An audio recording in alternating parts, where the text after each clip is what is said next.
It's a mini vlog. ப்ரீவியஸாக போட்ட Saravana store விலாகோடைய continuation தான் இது. ரீசெண்டாக பாடி சரவணா ஸ்டோர் போயிருந்தேன். ஸோ ப்ரீவியஸ் விலாகில் வந்து நான் இயரிங் கலெக்ஷன்ஸ்லாம் போட்டிருந்தேன். அப்படியே கொஞ்சம் மேலே போனால் ஃபேன் கலெக்ஷன்ஸ்லாம் இருந்துச்சு.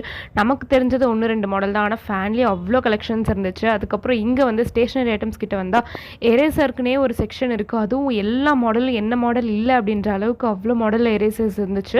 அப்படியே நம்ம செக்ஷனுக்கு வந்தாச்சு. நிறைய டெடிஸ்லாம் இருந்துச்சு. அதெல்லாம் பார்த்தோன்னா ஒரே எக்ஸைட் ஆகி எல்லாமே எடுத்து விளையாட ஆரம்பிச்சிட்டு, என்ன வாங்கி தான் தர மாட்டாங்க, சரி விளையாடிட்டாவது வச்சுருவோமே அப்படின்னு சொல்லிட்டு ஒன்று எடுத்து பார்த்துட்டு இருந்தேன். இது பாருங்கள், அனபல் பொம்மை மாதிரி. அப்படியே வந்து ஹோம் டெக்கர் செக்ஷனுக்கு வந்துட்டோம். இந்த செக்ஷனில் நிறைய ஆர்டிஃபிஷியல் பிளான்ஸ், ஆர்டிஃபிஷியல் ஃப்ளவர்ஸ்லாம் இருந்துச்சு. இந்த புத்தா ஸ்டாச்சு பார்க்கறதுக்கே ரொம்ப அழகாக இருந்துச்சு. நமக்குன்னு ஒரு வீடு வரப்போ கண்டிப்பாக இதை வாங்கணும்னு ரொம்ப ஆசையாக இருந்துச்சு. அதுக்கப்புறமா நிறைய இந்த கலர்ஃபுல்லான ஆர்டிஃபிஷியல் ஃப்ளவர்ஸ்லாம் பார்த்தோம். அதெல்லாமே பார்த்துட்டு ஃபைனலாக 2 தலைக்காணி, அதுக்கப்புறம் எனக்கு ரொம்ப ஃபேவரட்டான ஒரு புத்தா ஃபோட்டோ ஃப்ரேம் தான் வாங்கியிருக்கேன். அது எங்கே ப்ளேஸ் பண்ணுறேன் என்னன்னு சொல்லிட்டு அப்கமிங் vlogsல நான் ஷேர் பண்ணுறேன். மறக்காமல் நம்ம சேனலை சப்ஸ்கிரைப் பண்ணிக்கோங்க.